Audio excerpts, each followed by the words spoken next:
Turkey is ready to hit back strongly in the event of any attack by Libya's military general Khalifa Haftar forces, according to the defense minister. This follows an order issued by the head of the Libyan National Army instructing his forces to attack Turkish ships and interests in Libya.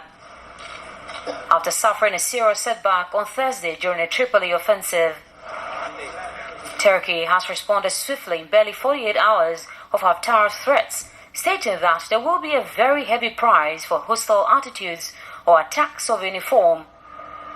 The minister added that Turkey is well armed to deal with any threat or antagonistic action against the country. Strategic sites, companies and projects belonging to the Turkish state in Libya are considered legitimate targets by the Haftar forces. Khalifa Haftar claims Ankara is backing his rivals. Libya's government of national accord has been battling rival forces under the control of General Khalifa Haftar, who launched an offensive to take the capital 3 months ago. This conflict in Libya has many regional powers vying for influence. Turkey says it can help that UN-recognized government in Tripoli to fight off the warlord Khalifa Haftar and his advances. Remember, Haftar's stronghold is in the east, in Tobruk. Over the past few months, Russia has deployed fighters to assist Haftar's soldiers. The United Arab Emirates, Egypt, Saudi Arabia, France, they have lined up behind Haftar.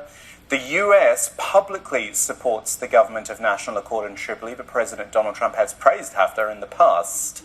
And Qatar also backs the Tripoli government. Our senior political analyst Marwan Bashara with me here now. Marwan, as I listed off all those countries here, it's just reminding me, and Mohammed made the reference as well to Syria in the past, all these different players who all want their little slice of the action there, isn't it? Absolutely.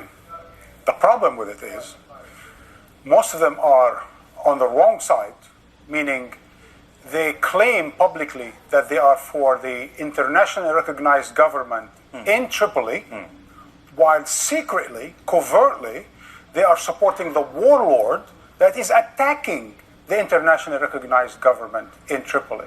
And this is where the paradox lies.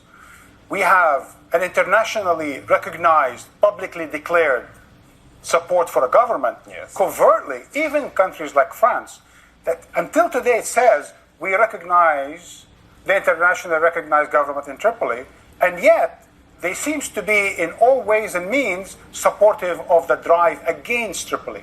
Certainly it is the case by the United Arab Emirates and Egypt.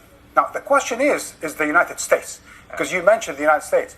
Back in April, President Trump, out of nowhere, called Khalifa Haftar. This is when he launched the offensive, wasn't it? In April, yeah. And the United States was supposed to be in support of the government in Tripoli. So what happened? Well, something very simple happened. The day before he was meeting with the Egyptian President Abdel Fattah al-Sisi, and an hour or two before he was talking to the Crown Prince in Abu Dhabi, in the United Arab Emirates. So clearly the American president was convinced by regional leaders and by his national security advisor, John Bolton, to support Khalifa Haftar.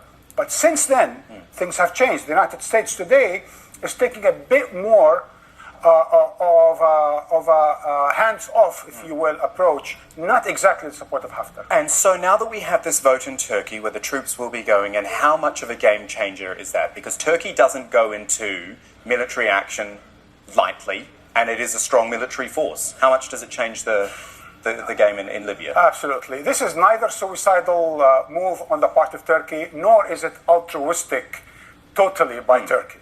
This is a strategic move that has 3 layers to it. A geopolitical move that looks at the Eastern Mediterranean and tries to see where it positions itself favorably, in this case on the side of Libya, against another emerging trio, Greece, Israel, and Egypt. Second, militarily, it deploys in some form or another in support of Tripoli in order, and that's the 3rd layer, to position itself at the table in Berlin, because if this deployment should mean anything, it's not to escalate the war, but rather to speed the process of negotiations. Oh my goodness.